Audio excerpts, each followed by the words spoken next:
Subscribe करें और bell दबाएं ताकि कोई खबर रह न जाए।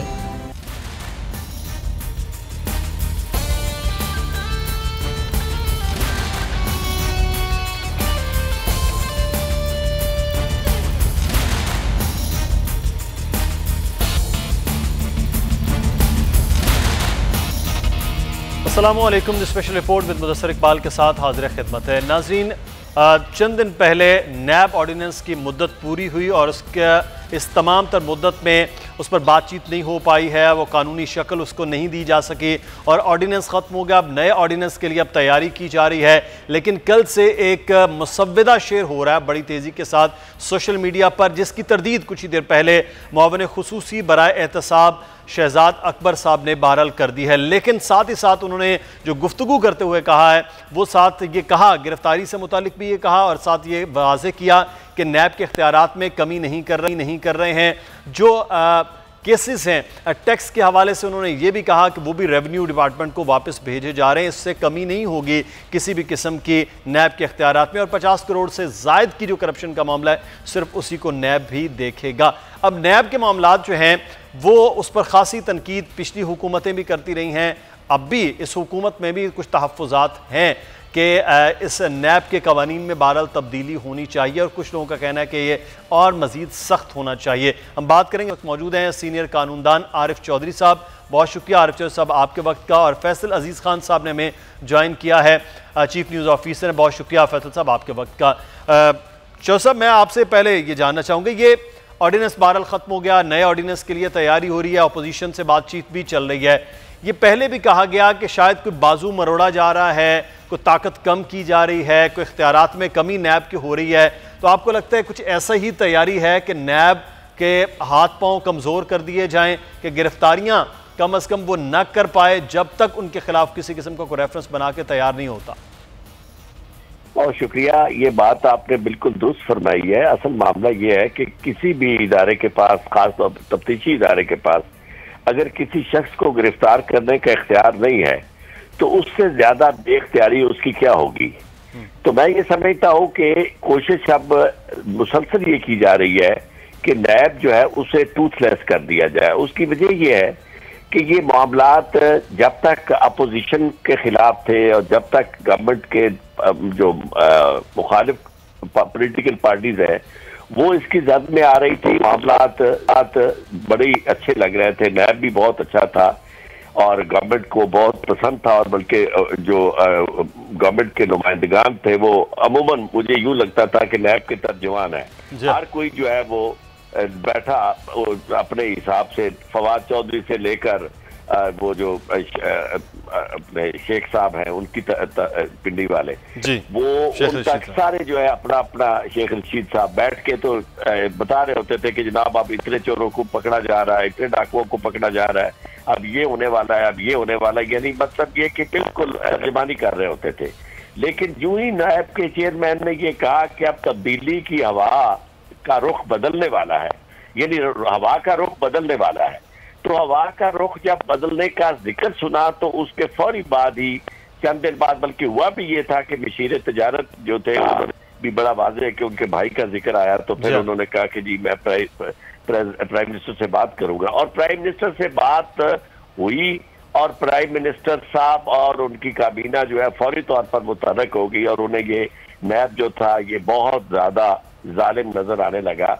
तो मैं ये समझता हूँ कि इस अब पूरी कोशिश ये हुकूमत की बिल्कुल इसी तरह है कि नैब को बेअसर कर दिया जाए, और नैब को बेअसर यानी अगर कर दिया जाएगा तो आप ये जरा अंदाजा करें ना, इससे बेहतर तो ये है कि इसमें इतने अखराजात ना उठे, इसे क्लोज कर दिया जाए। चूंकि एंटी करप्शन प्रोविंशियल इदारे मौजूद थे, आपके पास FIA मौजूद थी, वो FIA और एंटी करप्शन जिन क्राइम की बेखनी नहीं कर सके थे सिर्फ इस वजह से कि इंडिपेंडेंस और उनके पास ऑटोनॉमी नहीं थी, उनके पास इख्तियारात नहीं थे, बल्कि वो मातहत थे। प्रोविंसेस में वो आपके सूबाई चीफ मिनिस्टर के थे और मरकज में वो गवर्नमेंट के मातहत थे। तो उसका मतलब ये निकला कि वो पूरा, तो अब जब एक इदारा इंडिपेंडेंट काम कर रहा था, जिस काम को सराहा भी जा रहा था चंद महीने पहले तक, उस इदारे को अब इस तरह से कमजोर किया जा रहा है। फैसल अजीज साहब, ये इस हुकूमत का नारा ही एहतसाब का है कि करप्शन के खिलाफ करप्शन फ्री पाकिस्तान बनाना। अब बेख्तियार करके किसी नैब के इदारे को अगर रख दिया जाएगा तो अब क्या हुकूमत यही चाह रही है कि बस वो जितना करप्शन के मामलात हो गए थे वो हो चुके हैं और बस अब आगे चलना है, इस सब को बंद कर दिया जाए? मुदस्सिर, ये सबसे बड़ा पॉइंट है इस हुकूमत का, वज़ीर आज़म इमरान खान का, जिनकी स्ट्रगल ही सिर्फ इस बात पे रही है। उन्होंने वोट ही इस बात पे लिया है और पाकिस्तानियों को कायल इस बात पे किया था कि लूटा हुआ माल पाकिस्तान में वापस लेके आऊंगा और पाकिस्तान के अंदर वो तमाम लोग जिन्होंने पाकिस्तान को लूटा उनको जेलों में डालूंगा। और नैब को जिस तरह से उन्होंने इस्तेमाल किया और नैब जिस तरह से भरपूर अंदाज के अंदर एक्टिविटी दिखाती रही कि हमारे पास इतनी अदालतें, इतने लोग हैं, हमें और मजीद फंड चाहिए, ऐसा करना, एग्जीक्यूटिव इजलास हो रहा है, इंक्वायरी का नोटिफिकेशन जारी हो गया, फलाना ऑर्डर आ गया। इस तमाम चीजें एक ऐसे एनवायरनमेंट में थी जब अपोजिशन की तरफ इशारे थे। जैसे न्यूट्रल होने के बाद नैब ने काम शुरू करना किया। चौधरी साहब बिल्कुल सही कह रहे हैं, आरिफ चौधरी साहब ने बिल्कुल सही निशानदेही की है कि अब हुकूमत को लगने लगा है कि अब ये नैब तो चूंकि कौमी इदारा बन गया है, हम तो अल्फाजों के तौर पे कह रहे थे कौमी इदारा होना चाहिए, ये तो वाकई कौमी इदारा बन गया है और कौमी इदारे के तौर पर अब ये बिहेव करेगा तो हुकूमत के बहुत सारे ऐसे लोग हैं जो गिरफ्तार होंगे, पकड़े जाएंगे, उनसे लूटा हुआ माल वापस होगा। तो अब नैब के अंदर जो है वो एक उसकी डोरे जो है वो स्लो की जा रही है, पीछे की जा रही है। मामला ये है कि मुदस्सिर, अगर पाकिस्तान के अंदर ये इस तरह से हुआ, वाकई इस तरह से हुआ जिस तरह से सोचा जा रहा है, उस तरह से ड्राफ्ट जैसे लीक हुआ है और इस तरह के मामला हुए कि उसको नैब को बाहर ना रखा जाए और उसको उसकी वैल्यू गिरा दी जाए और उसको ठंडा एक इदारा बना के रख दिया जाए, तो फिर इमरान खान साहब के साख को बहुत नुकसान पहुंचेगा। कौम ने जो उन पर एतमाद किया था कि पाकिस्तानियों का पैसा वापस लाएंगे, उन डाकुओं को जेलों में डालेंगे और वो तमाम चीजें इमरान खान साहब की, उनका बयानिया बिल्कुल खत्म हो जाएगा। इसलिए बहुत जरूरी है कि इमरान खान साहब जो भी बात कह रहे हैं कि शुगर में हो, आटे में हो, किसी में भी हो, कोई भी हो, मेरे करीब क्यों ना हो, उसके खिलाफ भरपूर कौमी इदारा जो है वो करेगा। वो उन्होंने 3 हफ्ते का टाइम भी दिया है। उस कमेटी के बाद नैब ने भी कह दिया कि हम इस मसले को उठाएंगे और इस मसले को उठाने से पहले ऑर्डिनेंस से कनेक्ट होना है। तो ये तमाम इंपॉर्टेंट लोगों से मुताल्लिक इमरान खान साहब कह रहे हैं, हम अमली तौर पर करके दिखाएं, अदरवाइज उनकी साख को सबसे ज्यादा नुकसान पहुंचेगा। पाकिस्तान को तो पहुंचेगा, जाहिर है, एक तरफ सारे लोग पकड़े जाएंगे, दूसरी तरफ पकड़े नहीं जाएंगे। जिस एक पॉइंट पर उनकी स्ट्रगल और जिस पॉइंट पर उनको वोट दिया गया है आम आदमी ने कि इस मुल्क से करप्शन का खात्मा हो, उस करप्शन को रोकने के लिए एक इदारा है, तो उसके हाथ पांव काटे जा रहे हैं। लेकिन एक चीज आरिफ चौधरी साहब, बड़ा एक नैब के हवाले से बात की जाती है कि नैब भी जिसको चाहता है पकड़ लेता है, उसके खिलाफ पहले प्रेस ब्रीफिंग आ जाती है जी, प्रेस रिलीज की सूरत में कि इसके खिलाफ ये चीज़ें हो गई हैं, फिर साल गुजरता है, पहले तो 90 दिन गुजरते हैं, फिर साल गुजरता है, उसके खिलाफ कुछ चीज़ साबित ही नहीं कर पाते। वो इसलिए कहा जाता है कि ये सिर्फ और सिर्फ मकासद के लिए इस्तेमाल हो रहा है। हर हुकूमत, चाहे वो पीपल्स पार्टी की रही, नून लीग की रही या पाकिस्तान तहरीक इंसाफ है, वो अपने मुखालिफिन को इस्तेमाल कर रही है। तो कारकर्दगी भी तो नैब के ऊपर सवाल हो रहा है ना सर, जितनी चीजें थी, जितने रेफरेंस थे, निकल कुछ नहीं आया आगे। आरिफ चौधरी साहब से हमारा राब्ता मुनक़ता हुआ, यही सवाल मैं फैसल अजीज साहब कि उस तो कारकर्दगी एक ऐसी रही है नैब की जिस पर सवाल बार बार उठाया जाता है, एतराज बार बार किया जाता है। देखिए मुदस्सिर, होना बताऊं क्या चाहिए, इमरान खान साहब की शख्सियत पूरी कौम को पता है कि इमरान खान किस तरह की शख्सियत के मालिक हैं। रीशफलिंग करते हैं, टीम दोबारा से बनाते हैं, स्टेप्स फॉरवर्ड लेते हैं, यू टर्न लेते हैं, दलाइल देते हैं, कौम को समझाते हैं, ये तमाम चीजें करते हैं। सबसे इंपॉर्टेंट पॉइंट ये है कि इमरान खान कौम को समझाएं जो उन्होंने 22 साल तक स्ट्रगल की, वही दोहराएं जलसों के अंदर जिन्होंने तकरीरें की, और नैब को इसी जहन से, इसी आइडिया से नैब के ऑर्डिनेंस को बनाएं।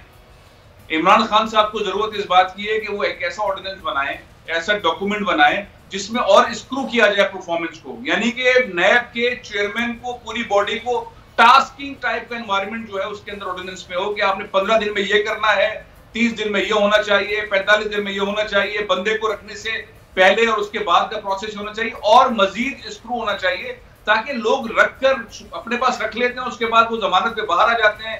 हाई कोर्ट जमानत दे देता है, लाहौर हाई कोर्ट सबसे आगे होता है जमानत देने में। उसके बाद जब वो बाहर आ जाते हैं, बाहर आने के बाद कहते हैं हम पे तो कुछ था ही नहीं और हम पर तो कुछ है नहीं, हम पे तो गलत इल्जाम थे, हमारे ऊपर तो सियासी मामला थे। तो उसका जो डॉक्यूमेंट है वो कौम को समझाएं। इमरान खान साहब उस ऑर्डिनेंस से मुतालिक से बहुत सारी चीजें समझा रहे हैं, आजकल बता रहे हैं ना, कोरोना को समझा रहे हैं, डरना नहीं है समझा रहे हैं, तो नैब के मामले पर भी सामने आए। ठीक है, इमरान खान को खुद समझाना चाहिए, फिर आपका कहना है कि वो आना चाहिए, क्योंकि इसके बारे में जितने अभाम है। लेकिन इदारे के हवाले से आरिफ चौधरी साहब कि नैब के बारे में यह है कि नैब जी पगड़ियां उछालता है, यही कहा गया कि जिसको पकड़ लेता है 90 रोज तो गुजर जाते हैं, फिर उसके बाद 1 साल भी गुजरता है, ना कुछ चीज़ होती है, ना सबूत होता है, मामला उतना लंबा चल रहा होता है, सिवाय उस बंदे की बदनामी के अलावा नैब कुछ नहीं कर रहा है। इसलिए वो कहती है अपोजिशन कि ये एक गठजोड़ हुकूमत का और नैब का बना हुआ है, इसके अलावा कुछ भी नहीं है। आपने जो कहा, मैं अर्ज करूंगा कि होना तो ये चाहिए कि अगर वाकई ये सिंसियर है इस मामले में, ये मौजूदा हुकूमत इमरान खान साहब की क़यादत में, कि इन्होंने एहतसाब करना है, तो फिर सीधा सीधा मैदान में आए। और उसके लिए ये है कि पार्लियामेंट के अंदर ये ऑर्डिनेंस नहीं, पार्लियामेंट के अंदर बाकायदा मसवदा पेश करें कानून साजी के लिए, और उसमें एक फुल फ्लैश डिबेट हो, उसमें आए अपोजिशन पार्टी जो अपने उनके तहफ़्फ़ुज़ात हैं वो भी लेके आए, और जो इनकी नीयत है वो भी सामने आए, तो ये पता चले कि ये जो ड्रामा हो रहा है उनके साथ ये किस हद तक यानी इसमें हकीकत है और किस हद तक ये ड्रामा है, कि कौन संजीदा है कि पाकिस्तान के अंदर एहतसाब हो। क्योंकि इस वक्त तो हम सारे ये समझने पे मजबूर हो गए हैं कि बशमूल PTI के ये बिल्कुल नहीं चाहते कि पाकिस्तान में एहतसाब हो, और एहतसाब जो है अगर हो तो वो महज हुकूमत ये चाहती है कि उनके मुखालिफिन जो है उनके खिलाफ इंतकामी कार्रवाइयाँ की जाए।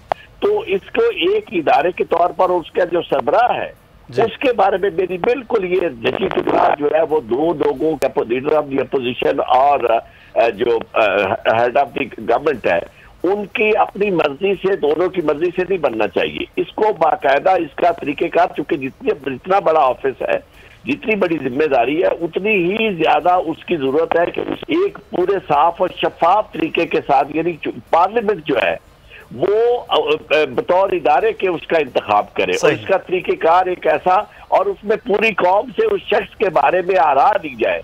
बाद में ये ना पता चले कि ये शख्स जो है इसमें तो ये करैक्टर की ये खामी थी, या ये किसी हुकूमत का जो था नमक कार था, या बुनियादी तौर पर ये अंदर से मजबूती क्लियर होना चाहिए कि अगर ये है हुकूमत ये इसमें सिंसियर है, तो वो इदारे से लेकर इदारे के सरबराह और फिर सिस्टम पूरे को बड़ा क्लीनली देखे और बड़ा क्लियरली दिखाए भी। हमारे साथ जरताज गुल साहिबा भी पाकिस्तान तहरीक इंसाफ की रहनुमा वफाकी वज़ीर मौजूद हैं। बहुत शुक्रिया जरताज गुल साहिबा आपके वक्त का। आपकी जमात की, आपकी स्ट्रगल पूरी की पूरी इस मुल्क को करप्शन से निजात दिलाना है, लेकिन जिस किस्म के मुसव्वदे की बातें अब हो रही हैं कि एक ऐसा इदारा जो इस वक्त करप्शन के खिलाफ काम कर रहा है उसको टूथलेस कर देना, उसको कमज़ोर कर देना अगले आने वाले दिनों में कवानीन के जरिए, तो फिर किस तरह से करप्शन के खिलाफ आप जंग लड़ सकते हैं? सबसे पहली बात यह कि प्राइम मिनिस्टर इमरान खान का जो अपना विजन है और हमारी पार्टी का मैंडेट है, हम लोगों ने 23 साल जो है वो स्टेटस को के खिलाफ, यही हमारा जो एक मौक़िफ़ था और है और रहेगा, कि हम लोगों ने चाहे वो बहुत ही ताकतवर क्यों ना हो, हम लोगों ने उसका एहतसाब करना है, और उसके लिए जो पाकिस्तान के अंदर इदारे मौजूद हैं उनकी हमने इंस्टीट्यूशनल बिल्डिंग करनी है, उनको और मजबूत करना है।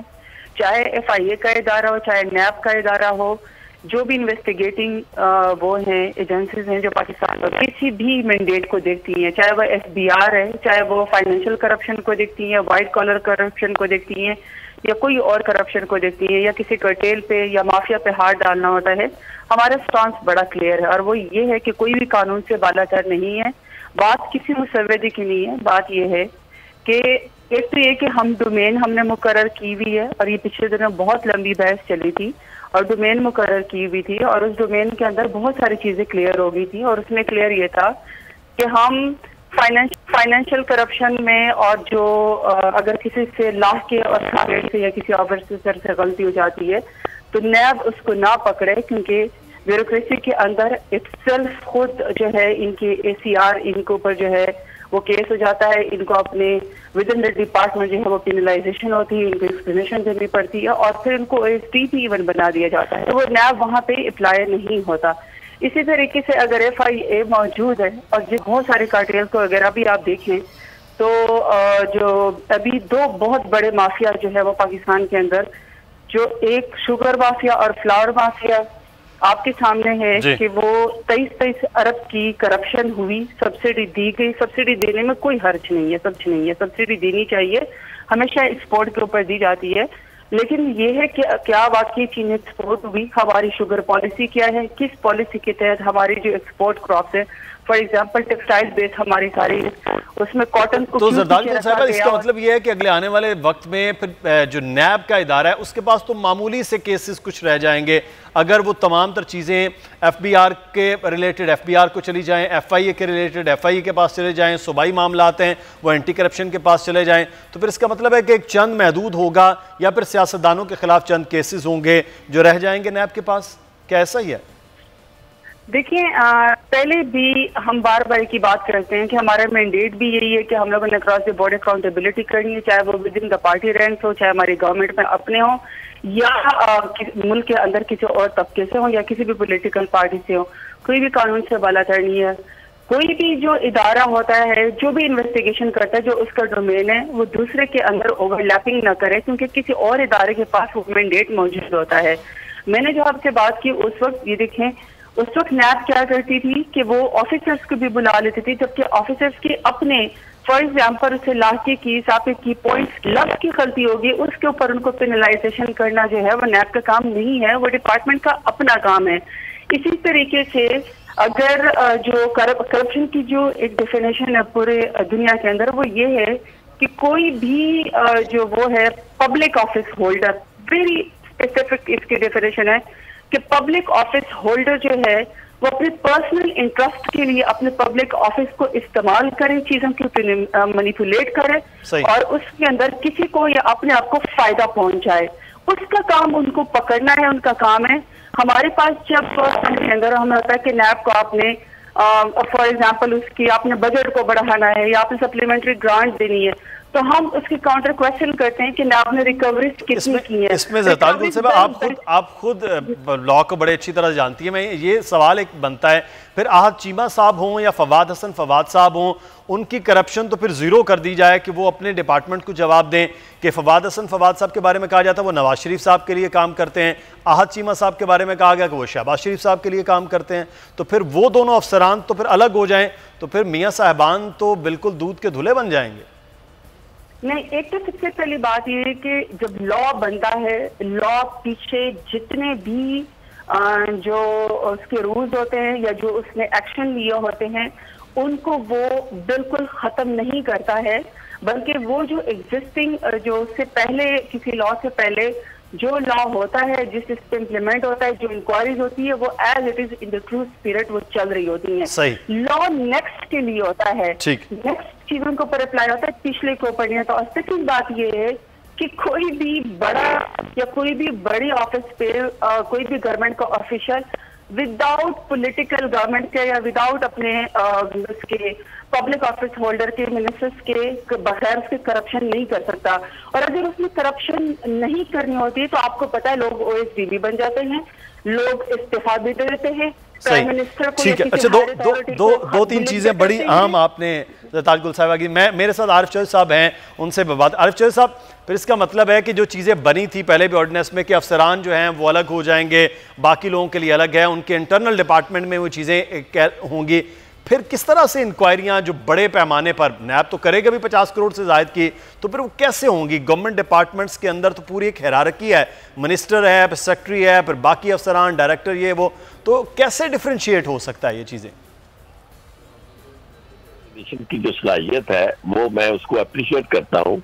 आपके एक सवाल के जवाब में मोहतरमा ने बात सारी क्लियर कर दी जी। आपने जब ये कहा कि फिर इसका मतलब ये है कि फवाद हसन फवाद और दूसरे जो ब्यूरोक्रेट थे, चीमा साहब, उनके खिलाफ तो कोई कार्रवाई यानी मतलब है कि वो बनती नहीं थी, और अगर उनके खिलाफ नहीं बनती थी तो फिर वो दूध के धुले हो गए दूसरे भी। उन्होंने कहा नहीं, वो जो कानून जब तक था वो अच्छा हो गया, यानी मतलब ये कि वो उससे प्रोटेक्शन है, तो गोया काम इनका इतना ही था जितना हो गया।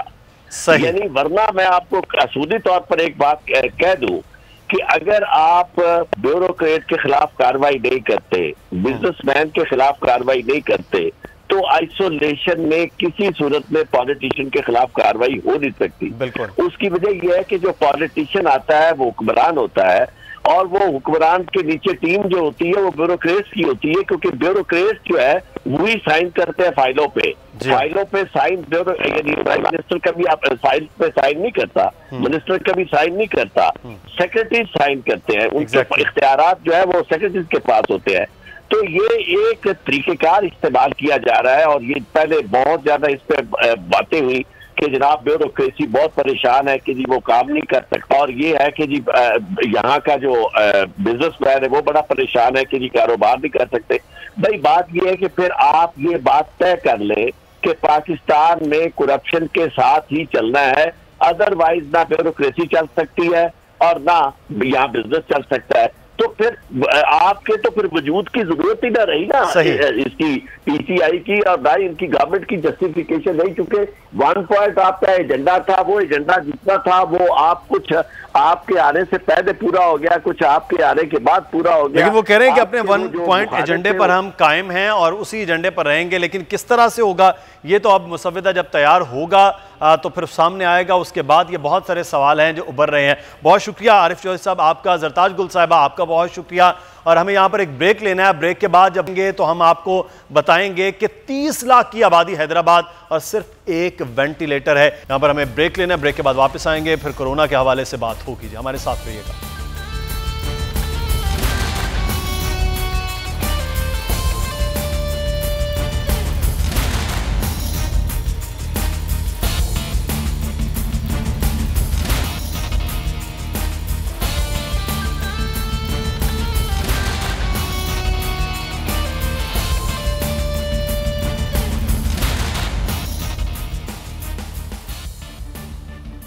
ब्रेक के बाद आपको खुश आमदीद कहते हैं। कोरोना से मुतल्लिक बहुत बड़ी बड़ी बातें हुकूमतें कर रही हैं। सिंध हुकूमत ने लॉकडाउन किया, इंतजामात के हवाले से बता रहे हैं। वो इंतजामात से मुतल्लिक आपको एक खबर देते हैं कि कराची में तो पूरा शायद मीडिया कवर कर रहा होता है, तो चीज़ें बताई, दिखाई और सुनाई जा रही होती हैं, लेकिन हैदराबाद सिंध का दूसरा बड़ा शहर, 30 लाख की आबादी, 21 कमरों पर एनएसआर सिविल हॉस्पिटल में किया जा रहा है और 30 लाख की आबादी के लिए कोरोना के आइसोलेशन के लिए सिर्फ एक वेंटिलेटर मौजूद है। ये सिंध हुकूमत के सेहत के महकमे की कारकर्दगी के दूसरा बड़ा शहर और एक वेंटिलेटर, जिसके बारे में कहा गया कि सिंध में सबसे ज्यादा वेंटिलेटर्स हैं, बार बार ये इस बात को बता रहे हैं। वो कहां हैं इस वक्त? कोरोना के मरीज जो सबसे ज्यादा आ रहे हैं सिंध में, उनके लिए क्या इंतजामात हैं, हैदराबाद से जानेंगे। ब्यूरो हेड हैदराबाद इस वक्त हमारे साथ इरफान अराई मौजूद हैं। बहुत शुक्रिया इरफान आपके वक्त का। आप मौजूद हैं जिस जगह पर, बताइएगा कि अरबाब नियाज़ स्टेडियम में भी अब इंतजामात किए जा रहे हैं। स्टेडियम में अब आइसोलेशन वार्ड होगा, पहले तो कहा जा रहा था बाकायदा फ्लैट्स में बहुत लंबे चौड़े इंतजामात किए जा रहे हैं, उनका क्या हाल है? जी मुदस्सिर, हैदराबाद जो कि सिंध का दूसरा बड़ा शहर है, यहाँ पर 4 तालका हॉस्पिटल हैं और एक civil hospital Liaquat medical university के मातहत प्रोफेसर्स और दीगर इंतज़ामिया जो है उसे चलाती है। हैदराबाद में ये सूरत हाल है कि सिविल हॉस्पिटल हैदराबाद में जो आइसोलेशन वार्ड कायम किया गया था, 21 कमरे उसमें बताए जाते हैं कि हैं, इस वक्त भी वहाँ पर 17 पेशेंट्स हैं और एक वेंटिलेटर है। एक वेंटिलेटर कोरोना के मरीजों के लिए रखा गया है। 1 महीने से ज़्यादा का अर्सा हो गया है। महकमा सेहत के बेपनाह दावे हैं, हुकूमत के बेपनाह दावे, और 30 लाख की ये आबादी जो है अब इस के पेश नज़र, ये आप नियाज स्टेडियम में मंजर अगर मेरे कैमरामैन आपको दिखाएं तो पीडीएमएस सिंध की जानिब से ये अब कैंप्स लगाए जा रहे हैं, जिसमें मुश्तबा जो मरीज आएंगे उनको रखा जाएगा। ना यहाँ पर पंखे हैं और सबसे जो अहम चीज़ है वो ऑक्सीजन है। ऑक्सीजन की पहली नीड है, ऑक्सीजन सिलेंडर्स हैं कहीं कहीं, और ना ही वेंटिलेटर्स का इंतजाम है, ना ही जो क्वारंटाइन बनाए। ठीक है, हमें आगाह कर रहे हैं अरबाब नियाज़ स्टेडियम में ग्राउंड के अंदर ये खेमे लगाए गए हैं। मरीज वहाँ जो पेशेंट मुस्बत होंगे उनको इन खेमों में रखने का प्लान किया गया है। ये वही काम है जो पहले तफ्तान में शदीद तनकीद की गई थी कि खेमों में रखे गए थे मरीज। फैसल अजीज साहब हमारे साथ मौजूद हैं। फैसल साहब, एक तरफ प्रेस कॉन्फ्रेंस है, दौरे हैं, दावे हैं, वफाकी हुकूमत का मुकाबला होता है कि सिंध ने ज़बरदस्त काम किया है, दूसरा बड़ा शहर है, 30 लाख आबादी है और एक वेंटिलेटर कोरोना के लिए मुख्तस किया गया है। अब क्या कहेंगे आप? मुदस्सिर, ये सारा कुछ जो है वो मीडिया वॉर है और प्रेस कॉन्फ्रेंसेस, मीडिया के ऊपर एक तर्जुमान, दूसरा तर्जुमान, सीएम साहब खुद आके बड़े रंजीदा होके बड़े अफसोस अंदाज के अंदर पर्चा पढ़े कि यार इतने हो गए, इतने हो गए, इतने हो गए। आप इंटरनेशनल चैनल्स देखें ना, वहां पर जो ग्राउंड पर हो रहा है वो दिखाया जाता है। एग्जैक्टली रिस्पॉन्सिबल आदमी ग्राउंड पे खड़ा होता है। यहाँ पर सारे इजलास कमरों के अंदर हो रहे हैं, वो इस्लामाबाद हो वो कराची हो, कमरों के अंदर हो रहे हैं, फील्ड में कोई नहीं जा रहा। फील्ड में अभी आपने देखा इरफान अराई साहब ने पोल खोल दी है हैदराबाद के अंदर क्या सूरत हाल है। मैं तो एक छोटी सी दरखास्त करूंगा, मुराद अली शाह साहब बहुत अच्छा काम कर रहे हैं बकौल उनके मीडिया सेल के, उनके तर्जुमानों के। एक छोटा सा काम करें, इमरान खान साहब भी कर लें, मुराद अली शाह साहब भी कर लें, जान कमाल भी कर लें, उस्मान बोजदार साहब भी कर लें और खान साहब भी कर लेंगे पी के अंदर। एक ऐप जारी करें जिस ऐप के तहत वो बार बार बता रहे हैं इतने जो है वो मुलविस हो गए, इसके अंदर मुश्तबा अफराद हैं, इतनों का इलाज कर दिया है, इतने के साथ हमने यहाँ पहुंचा दिया, इतने कमरे, ये सब कुछ एक ऐप के ऊपर बता रहे हैं। ऐसे ही एक ऐप बताएं, एक सिंपल सी ऐप बनाएं और उसके ऊपर ये बताएं कि हमने टोटल इतने पैसे इस्तेमाल कर लिए हैं, सही, हमने टोटल इतने कैंप लगा दिए हैं, इस जगह पे ये कैंप है, इस शहर के अंदर ये कैंप है, इतने पैसों का हमने राशन दे दिया है। ये सब कुछ ट्रांसपेरेंसी के साथ कर दें, बिल्कुल तो मालूम हो जाएगा कि 109 अरब रुपए का राशन कहां तकसीम हुआ है सिंध के अंदर, और वफाक ने जो इतने सारा पैकेज दिया है वो कहां तकसीम हुआ है, वो पैसे कहां गए हैं। ट्रांसपेरेंसी के बगैर नहीं होगा ये। लेकिन अभी तो फैसल साहब सिर्फ और सिर्फ नंबर बताए जा रहे हैं, इतने मरीज हैं, हो गए, इतने क्रिटिकल हैं, इतने की अमवात हो गई है, बस सिर्फ यहाँ तक ही घूम रहा है मामला।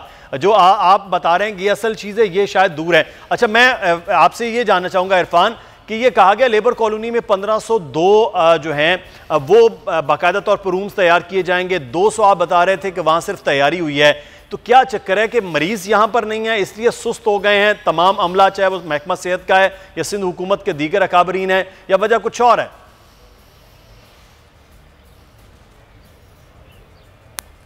जी कमिश्नर डिप्टी कमिश्नर की जानिब से बेपना दावे किए गए थे। 1502 फ्लैट्स हैं साइट एरिया में, उसमें से मुश्किल को 200 फ्लैट्स जो हैं वो तैयार हुए, और वहाँ पर जब पेशेंट्स का लोड बढ़ा तो सूरत हाल ये थी कि आधी रात को हसास इदारों की मदद से प्राइवेट हॉस्पिटल इसरा, राजपुताना और दीगर अस्पताल के कमरे हासिल किए गए और पेशेंट्स को वहाँ शिफ्ट किया गया, क्योंकि जो फ्लैट्स हैं वहाँ पर तिब्बी सहूलियात नहीं है, ऑक्सीजन नहीं है, एम्बुलेंसेज नहीं है और सिविल हॉस्पिटल इतना लोड बर्दाश्त नहीं कर सकता। तो प्राइवेट हॉस्पिटल्स में इस वक्त भी जो कोरोना के मरीज़ हैं वो ज़ेरे इलाज हैं। 121 मरीज़ हैदराबाद में इस वक्त पॉजिटिव हैं और दीगर जो 170 के करीब जो मरीज़ हैं वो सेहतियाब हो चुके हैं। तो 121 मरीज़ पॉजिटिव हैं, मजीद आज 17 नए केसेस आए हैं। जो नए केसेस आ रहे हैं उनको रखने का भी एक बहुत बड़ा मसला है, और जो ये क्वारंटाइन्स बनाए जा रहे हैं इनमें भी कोई तिब्बी सहूलियात नहीं है, तिब्बी सहूलियात नहीं है, और अभी जो दावे हैं वो सिर्फ दावे ही दावे हैं। बहुत सारे तबादले भी हैदराबाद के अंदर किए गए लेकिन वो भी बहरहाल बेसूद नजर आए हैं। बहुत शुक्रिया इरफान अराई, हमें आगाह कर रहे थे हैदराबाद की हाल, जो सूरत हाल अच्छी नहीं थी। लेकिन एक और सूरत हाल के हवाले से बात करेंगे। पहले तो हम ईदी फाउंडेशन को बहुत से खराज अकीदत पेश करते हैं, को इतना ज़बरदस्त काम कर रहे हैं और पाकिस्तान के शायद ऐसे हिस्सों में भी पहुंच रहे हैं जहां लोगों का, बाकियों का पहुंचना कदरे मुश्किल है। लेकिन इसी सूरत हाल में बहरहाल कहीं ना कहीं हमें नज़र आता है कि कोई कुर्बानी है, और वो फैसल ईदी साहब की सेहत के हवाले से उन्हें कोरोना लाहक हो गया। पहला टेस्ट भी मुस्बत आया, दूसरा भी टेस्ट मुस्बत आया। हम उनकी सेहत के लिए बहुत ज़्यादा दुआगो हैं, पूरी कौम उनकी सेहत के लिए दुआगो है, क्योंकि फैसल ईदी साहब जैसे शख्स हैं जो ईदी साहब का पूरा एक मिशन लेकर आगे चल रहे हैं। साद ईदी हमारे साथ मौजूद हैं, उनसे बात करते हैं। साथ बहुत शुक्रिया आपके वक्त का। इस वक्त मुस्बत टेस्ट उनका आया, लेकिन बज़ाहिर उनकी सेहत इस वक्त कैसी है, क्या इत्तलात है आपके पास? देखिए, मेरी इनसे अभी कुछ देर पहले बात हुई थी तो इन्होंने कहा कि अभी कोई इनको सिम्टम्स। साद ईदी साहब से हम रब्ता करते हैं, उनसे रब्ता हमारा मुनक़ता हुआ है। हम बात करें फैसल ईदी साहब के हवाले से कि फैसल ईदी साहब पहले उनका टेस्ट जो लिया गया पहले मुस्बत आया, उन्होंने कहा कि मैं बेहतर हूँ, मुझे कोई सिम्टम्स नहीं हैं, और फिर दोबारा से अब टेस्ट हुआ है कुछ दिन के बाद, वो भी मुस्बत आ गया है। इस वक्त ईदी फाउंडेशन एक पूरी तरह से काम कर रही है, यकीनी तौर पर उनके रज़ाकारों के लिए वो अपने अहकामात भी दे रहे हैं, और लेकिन उसके साथ साथ बहरहाल एक हौसला बड़ा ज़रूरी है कि लीडर अगर ऐसी बीमारी में। साद दीदी, आप बता रहे थे उनकी सेहत के हवाले से। जी, मैं ये बता रहा था कि मेरी उनसे कुछ दूर पहले बात हुई थी और वो बता रहे थे कि उनकी तबीयत बेहतर है, मैं तकरीबन वहाँ पर 1.5 से 2 घंटे में पहुँच जाऊँगा उनके पास। और मेरी डॉक्टर से भी बात हुई थी जो पिम्स में उनको देख रही हैं, उन्होंने भी कहा था कि इनकी तबीयत काफ़ी बेहतर है, रिकवरी की तरफ है, और इंशाल्लाह 3 से 4 दिन में ऐसा टेस्ट होगा तो फिर। अच्छा 3 से 4 दिनों के अंदर टेस्ट में है कि अल्लाह करे कि उनका टेस्ट मनफी आ जाए। तो ये जो आपका काम चल रहा है फिर इस पर तो कोई इफेक्ट नहीं हो रहा है, क्योंकि आप तो पंजाब पिछले दिनों में आपने हमसे बात की कि आप लाहौर गए हुए थे, पंजाब के दीगर इलाकों को भी देख रहे हैं, वो काम किस तरह से चल रहा है साथ? देखिए काम जिस तरह से चल रहा था बिल्कुल उसी तरह से चल रहा है। फैसले के साथ जो है जो मेरे वालिद साहब है वो कॉल्स पे हमें अगर कोई परेशानी होती है या कुछ मसले होते हैं तो हम कॉल पे उनसे बात कर सकते हैं। बाकी हम लोग खुद फील्ड में हैं और काम में कोई रुकावट नहीं आई अब तक। जी सही। अच्छा आखिर में मैं आपसे ये जानना चाहूँगा, फैसल ईदी साहब बहुत सारे लोगों से आपसे भी वो साथ थे, तो बाकी लोगों के टेस्ट के हवाले से कुछ रिपोर्ट सामने आई हैं कि वो किस तरह से हैं, उनके हाल?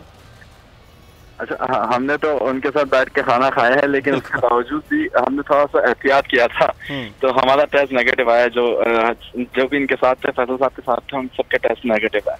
ठीक है, तो उनके टेस्ट भी नेगेटिव आए हैं। बाकी मैं जी नेगेटिव है। बाकी मैं एक चीज आपको बताना चाहूंगा जरूर कि हालात चाहे जितने भी बुरे हों, चाहे कुछ भी हो जाए, हमारा काम कभी नहीं रुकेगा। इंशाल्लाह हम फील्ड में रहेंगे, आप हमें फील्ड में देखेंगे, हमारी एम्बुलेंस को देखेंगे काम करते हुए।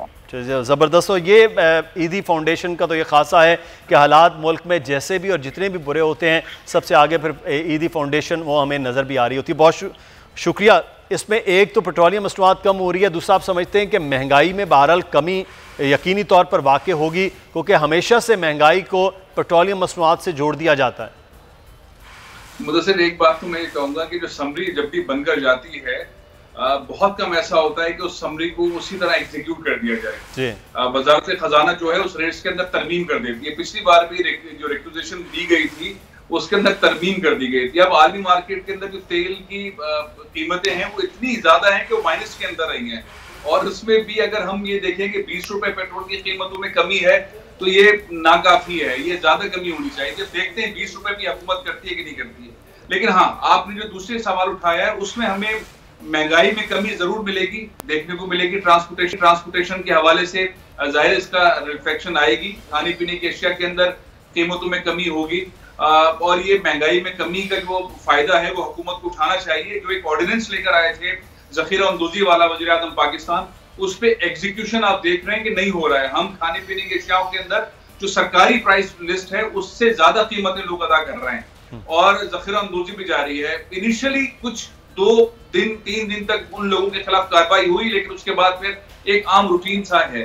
तो खाने पीने की अशिया के अंदर कीमतें ज्यादा बढ़ रही हैं। अब देखते हैं कि जब पेट्रोल की कीमतें, डीजल की कीमतें, मट्टी के तेल की कीमतें जब कम होंगी तो फिर एक असर उसके ऊपर आएगा। लेकिन जाहिर है चेक एंड बैलेंस बहुत जरूरी है। हमारे लोग जो है वो जो कारोबारी हजरात हैं, जो ताजिर हजरात हैं, वो मुनाफाखोरी के अंदर बड़े दीन से, बड़े लगन से जो है वो एतमाद रखते हैं कि चूंकि कारोबार कम हो रहा है तो उस पर प्रॉफिट ज्यादा ले लिया जाए। सोशल मीडिया पे बहुत खौफनाक किस्म के क्लिप्स चल रहे हैं, लोग बहुत तंग हैं, पैसे नहीं है, सूरत हाल बहुत गंभीर है। ऐसी सूरत के अंदर मुनाफाखोरों के खिलाफ कार्रवाई जो वज़ीर आज़म पाकिस्तान ने कह रखी है वो हो नहीं रही। और यहाँ पर भी मैं समझता हूँ अगर 20 रुपए से कम किया तो लोग खुश नहीं रहेंगे। 20 रुपए अगर समरी चली गई है तो 20 रुपए पेट्रोल ज्यादा इस्तेमाल किया जाता है, उसके बाद मिट्टी का तेल इस्तेमाल होता है, डीजल इस्तेमाल होता है। तो इसमें जो समरी लिखकर दी गई है, अल्लाह करे उसी के ऊपर अमल दरामद, अल्लाह करे कि ये कम से कम इतना तो हो, बल्कि लोग तो इससे ज्यादा उम्मीद कर रहे थे। फैसल साहब, अच्छा एक और चीज है कि ट्रांसपोर्ट बंद है जी, आप 40 रुपए कम होनी चाहिए। सही, बिल्कुल है। पब्लिक ट्रांसपोर्ट बंद है और पब्लिक ट्रांसपोर्ट की बंदिश से इस वक्त खासा नुकसान हो रहा है कि सिर्फ कराची में ही इस वक्त आदाद है बसेस की, और फिर उनके साथ ड्राइवर, कंडक्टर, क्लीनर, पूरा एक सेटअप होता है, वो मुश्किलात में है। इरशाद बुखारी साहब हमारे साथ मौजूद हैं, चेयरमैन ट्रांसपोर्ट इत्तेहाद। बहुत शुक्रिया बुखारी साहब आपके वक्त का। ट्रांसपोर्ट अभी शहर में भी बंद है, बैरून शहर भी बंद है। ये कितनी बड़ी तादाद बसेस की, फिर उनसे जुड़े हुए लोगों की है, और कोई हुकूमत से आपकी कोई बातचीत हुई है इस बारे में? मैं मशकूर हूँ आपका। आप ये बड़ा सेंसिटिव इशू है, ये शहर का बर्निंग इशू है ट्रांसपोर्ट का। इसको हमारे साथ आप हाईलाइट कर रहे हैं। हम ये समझते हैं कि इसकी सेंसिटिविटी जो है वो भी, इसको भी हम समझ रहे हैं कि कितना सेंसिटिव है ये मसला।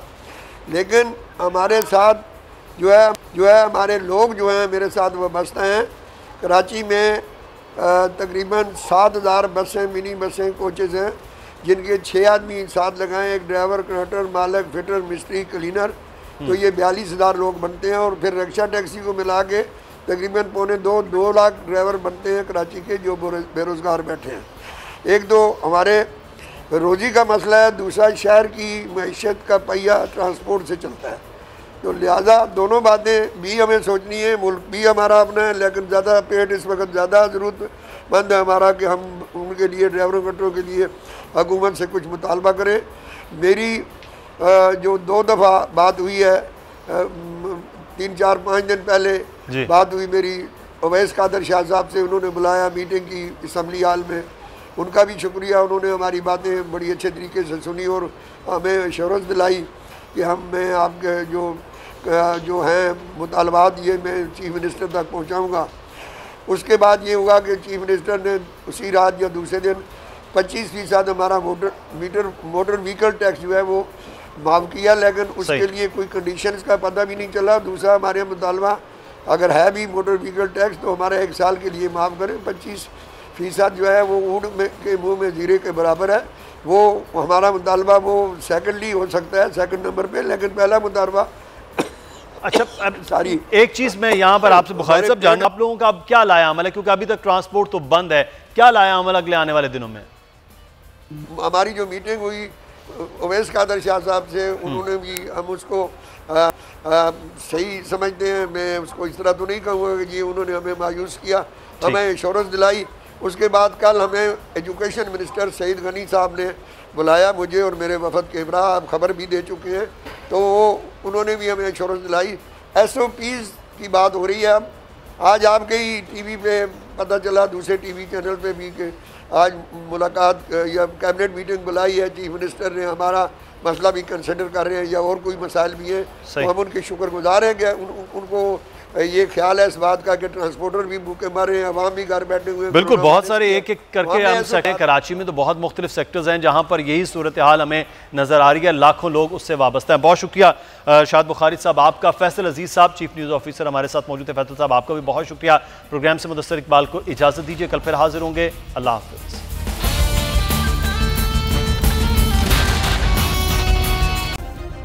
सब्सक्राइब करें और बेल दबाएं ताकि कोई खबर रह न जाए।